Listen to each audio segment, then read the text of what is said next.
crispation pour que nga génn quoi. heure bu ñu ma génnee lañ ma tooñ. Non, c'est très bien. Ouais, ça, c'est... Mais en fait, moi, je vois un peu de naïveté. Bon, excuse-moi du terme. Parce que de me dire que depuis 2021, des méthodes qui ne sont pas conventionnelles. Ay nu mu tudd émeute, etc., etc. Mais il ne faut pas vous attendre à autre chose. En face, les méthodes ne seront pas conventionnelles. Il ne faut pas. Si c'est conventionnel en face, vous allez gagner. Ça veut dire que dafay am justice expéditive, dafay am bavure, dafay am etc., etc. Ça, je pense qu'il faut ouvrir les yeux sur ça. Beneen affaire bi mooy vous êtes un intellectuel, un enseignant, professeur ak tout ça. Sur l'université, on vous a jamais entendu. L'autodafé là. Am na un grand écrivain allemand qui disait que là où on brûle des livres, on finira par brûler des hommes.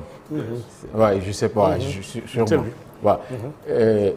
Est-ce que ça, vous avez marqué votre indignation jamono boobu ak tout ça, wala vous, tout ce qui vient de l'autre côté, de votre côté, bon, en fait de l'opposition ou bien des manifestants, c'est bien, vous ne dénoncez pas? Absolument pas. Moi, je suis contre lépp lu ñuy def. Man problème bi de question, man je me présente même pas comme opposant.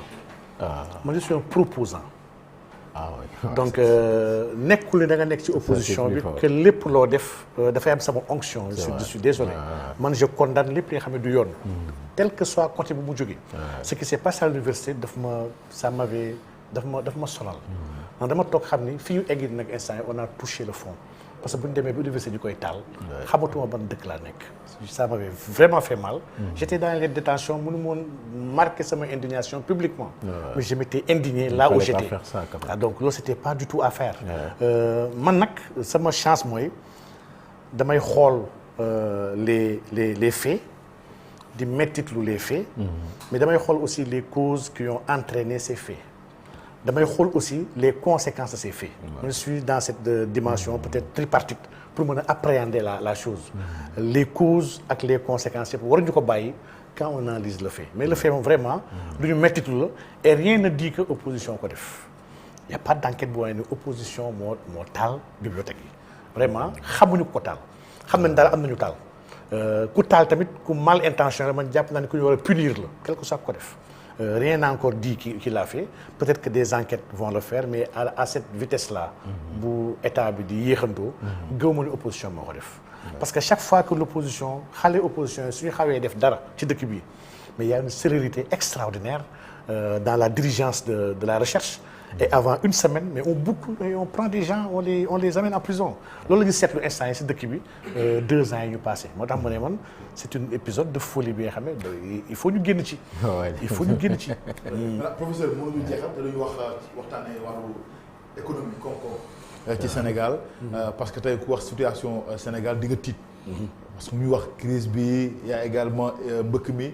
Immigration clandestine irrégulière bi nekk également ay phénomènes yoo xam ne mu ngi gën a di gën a law dëkk bi ginnaaw Covid bi mbas mi ak guerre bi am diggante Ukraine ak Russie ñëwaat tey Sénégal tolluwaay bii nga xam ne vraiment tey la ñu war a gën a mën yaakaar ndax am na pétrole ak gaz boo xam ne ñu ngi koy séntu. mais tey ñun nemmeeku ba sax conseil des ministres bu la ñu weesu ak ñu jëm ci également Ramadan bi président mu ngi koy wax. na la ñu war a def pour accompagner askan wi pour dund gi mën a yomb mais mu mel ni tolluwaayu koom-koom bi day gën di compliqué di gën a doy waar jamono ji ci Sénégal est-ce que jàpp nga ne tey solution war na ci mën a am et que nan la ñu war a def vraiment pour trouver solution pour yooyu yëpp mu mën a nekk jàmm ci Sénégal. waaw El Hadj Baba li nga wax nii c'est très important et c'est bien d'avoir ces faits stylisés là yi nga xam ne moo ñuy permettre ñu xool la situation dans laquelle aujourd'hui on se trouve lu tax suñu économie sensible à tout type de choc yuy jógee bitim réew day wane suñu économie elle est extravertie muy benn et puis elle n'est pas résiliente la résilience de l'économie ñu ko war a construire ñu ko war a tabax maanaam elle va résulter ci ut ay politiques structurelles pour régler des problèmes qui sont structurels aujourd'hui on utilise des politiques conjoncturelles maanaam la politique budgétaire pour mën a régler des problèmes structurels et loolu mënu ko régler dans un pays économie vraiment c'est très sérieux ñun fii on fait vraiment pas de l'économie wax dëgg yàlla je suis désolé mais on n'en fait pas tu sais On en fait à minima. à minima parce que suñuy def ñun instant yi on fait une gestion économique on fait pas de politique économique parce que la gestion économique c'est une gestion conjoncturelle axée sur les urgences du moment chaque instant bu amee problème bii nga daw gaaw commandé fële bu amee problème bii nga dem leb gaaw fatt fii fattaat fële ubbi fële maanaam li xale naan fattal ma foofu donc essayer C'est pas le fait que aussi nous sommes dans un espace communautaire où il y a certains leviers que nous avons délégués à une organisation supranationale. Tu as raison. Oui, c'est vrai que il faut le dire. C'est vrai que loolu tamit c'est un handicap. Voilà, nous les pays de l'Ouest africain là, la politique monétaire, c'est vrai. la politique budgétaire, la politique économique, yoruñu ko. Donc loolu aussi ça limite un peu nos moyens d'action ou nos marges de manœuvre. Effectivement, on dit toujours que la mise en cohérence de l'ensemble des politiques moo lay permettre nga def une politique économique qui est j'espère que seen candidat dina ko mu ngi koy jël na ko en compte. Ah oui suñu candidat il est vraiment au top. C'est vrai que c'est que xam nga saa te mu bëgg di sànni xeer mais suñu candidat ñun vraiment c'est quelqu'un d'averti. Il est averti. Donc xam nga la mise en cohérence. Moi je vous demande de dire la vérité aux Sénégalais. Ah oui. Surtout aux jeunes là. Oui. Que le monde va être de plus en plus difficile. Effectivement. Que vous n'avez pas de baguette magique à tout ça. Effectivement. Sinon, après, même pas 100 jours, le temps de grâce, là, on vous jette les pierres. Assane li mu wax dëgg la. Ce sera pas facile. Maanaam résoudre les problèmes économiques actuels de ce pays-là dafa laaj takk biir ak sonn. Maanaam on n'essaie pas de miroiter aux gens li nga xam ne mënul nekk. dafa am li nga xam ne ay coono la. Il y a des réformes urgentes à faire. Dina metti dans un premier temps et tous les pays sont passés par là mais finalement dina neexi ji. Je disais sànq ne la politique budgétaire bi nga xam ne l'État peut-être am na contingentement bu ndaw bu mu am au niveau communautaire mais c'est un levier bu état yor mais levier boobu soo ko boole avec la politique monétaire mënoo am ce qu'on appelle le policy mix c'est-à-dire que tu es comme amputé ñu jox la benn loxo ne da nga war a yanu lépp la politique d'aménagement du territoire la politique commerciale la politique industrielle toutes ces politiques-là sont inexistantes dans ce pays maintenant tant que tu mets pas en cohérence cette politique-là amoo une politique économique et ñun suñu politique économique aujourd'hui il faut le rappeler le président actuel bi ñëw au pouvoir il est venu avec un plan qui s'appelle yoonu yokkute ba mu ñëwee 2 ans après soo xoolee le communiqué bi nga xam ne moo andi le PSE il dit que dafa remarquer que la croissance économique elle est erratique avec une atonie bi nga xam ne vraiment il urge de changer de cap lii moo tax ñu sànni yoonu yokkute dem jëli PSE. Je rappelle que les plans d'émergence sur le continent africain sont de 37 pays africains ont des plans d'émergence sur les 54. Émergence bi c'est un concept travaillé à l'OCDE ñuy wax l'Afrique émergente dans les années 90. Ils ont montré la mooy émergence et l'émergence c'est un concept creux économiquement ça veut rien dire absolument rien dire c'est préparer le terrain pour le développement. C'est un mot bu ñu remplacer pays sous-développés parce que ça fait plus fun de dire que pays en voie d'émergence politiquement correct mais ça veut rien dire. Donc aujourd'hui ce plan-là fan la yóbbu Sénégal lii mooy la question centrale je dis juste 3 wala 4 choses yi nga xam ne pour man jar nañu bàyyi ko xel et lii mooy la constatation sur la ligne de 12 ans bi nga xam ne moom la régime bi nekk fii.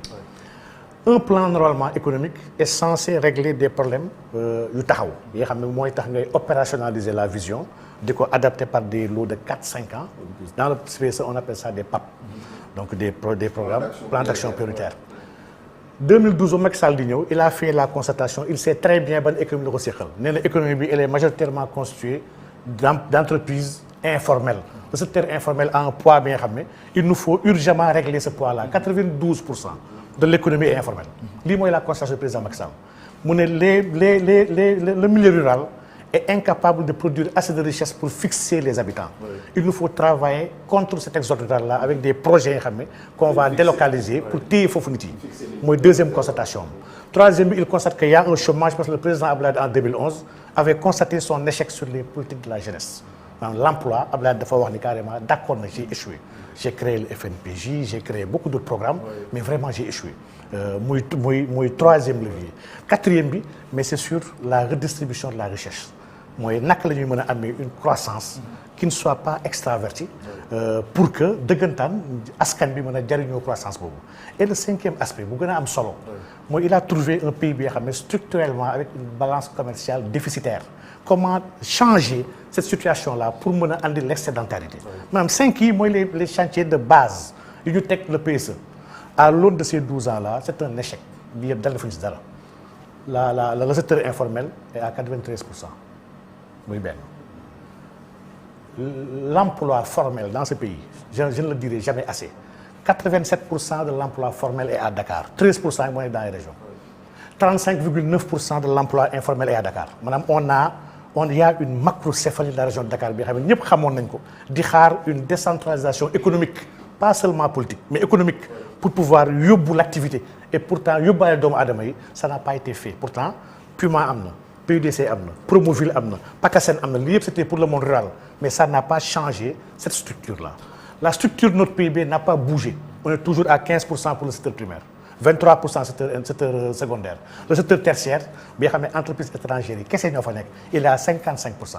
je rappelle que secteur tertiaire boobu ñi fa ëpp ce sont des grandes entreprises yoo xam ne bitim réew ñoo ko moom entreprises yooyu ils contribuent à 11% du PIB et 59% de la valeur ajoutée entreprises yooyu boo xoolee li ñuy fay en masse salariale ça tourne autour de 200 milliards chaque année lu ñuy rapatrier comme ay revenus gagnés dans ce pays waroon toog participer à l'épargne pour faciliter le crédit c'est plus de 250 milliards donc nous sommes dans un schéma où c'est une impasse économique bi nga xam ne programme bi plan bi bu fi toogee 100 ans sax du créer li mu diggaale ak Sénégalais yi moo naa dugg ci agriculture ci éducation plan par plan parce que plan bi daf ma ñor trop daf ma ñor parce que ma gis nu ko gars yi màggalee ma gis le plan Gabon émergent gis plan Congo émergent Centrafrique émergent ba plan Guinée même Guinée am na plan Guinée émergent lii c'est le néocolonialisme en puissance dafa mel ni dans les laboratoires européens on conçoit des plans pour nous comme si nous sommes incapables de réfléchir par nous et pour nous lii dama jàpp ne c'est un affront sax aux intellectuels africains. oui McKinsey effectivement. temps bi dafa jeex. ah oui temps bi dafa jeex na complètement. te la crise là. mais il sera le futur ministre de l'économie wala. ce serait le conseil spécial du grand président waxtaanee ci loolu mais prof ñu lay gërëm bu baax a baax. ak crise bi am aujourd'hui ak retrait Burkina Faso Niger ak l'AS bi vraiment. monnaie mooy li Bachir wax. il faut ñu yeggali ko parce que la monnaie est un instrument central de la souveraineté de l'État. on peut pas prendre cet instrument là bàyyil ko à une communauté bi nga xam ne elle est en crise profonde te actuellement ces 3 pays-là qui étaient au début liés pour des accords de défense actuellement ils travaillent pour aller vers une monnaie. et ñoom ñett ñëpp ils sont dans la zone CFA ji nga ça complique un peu le projet de monnaie unique CEDEAO bi xam ñu koy wax. j'avais dit qu'en 2024 il verra pas le jour. Absolument. j'avais dit que 2027 bi nga ay fixé sax. du gis la jour. mais prof merci beaucoup gërëm la bu baax a baax. amoon nañu mbégte dal la ci plateau bi Assane merci. merci beaucoup Bachir jërëjëf. waaw gërëm ko. ah ouais absolument il le faut. mon ami. waaw lu tax ma koy gërëm nag mu ngi koy wax mu ngi tudd Babacar Ndiaye lu bëri sama jarbaat la ndaxte yaayam ak man ñoo bokk benn yaay. mu nekk foofu noonu mu dund ak moom presque une année. te booy waxtaan ak xale bi tey jii daf ñu naan man day je vis bien ma situation carcérale. c'est vrai damay xëy dem sport. ñëw waaw maa ngi xaw a sax yar biir tuuti. je lis beaucoup. waaw et maa ngi jàng sama diine loo xam ne xaw ma ko woon. te nag loolu bu ma ko mënee Cheikh Oumar Diagne moo tax. mu ne ma toll naa foo xam ne fii nii la ma mënul woon je sais ouvrir le Coran et lire le Coran. te kenn moo ko jàngal te Cheikh Oumar moo ko def. kon nag bu fi toogee nag c'est la première fois ba mu génnee ba tey ñu gisee. c'est normal ñu sant ko gërëm ko ci loolu. xamal ni famille bi ñun. nous sommes très contents de na nga ko téye foofu noonu. ndaxte daan naa ko seeti.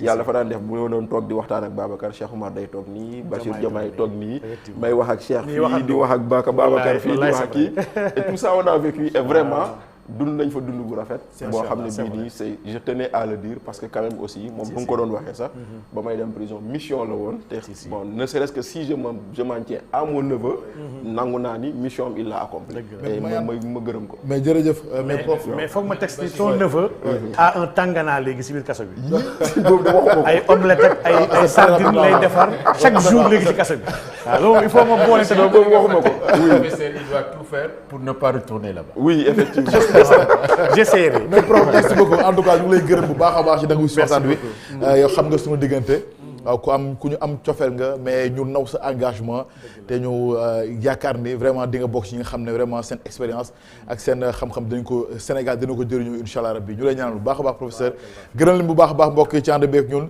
rendez-vous lundi prochain ci beneen numéro RSA bon week-end jërë ngeen jëf ci kanam tuuti jigéen Sénégal ak Fama Thioune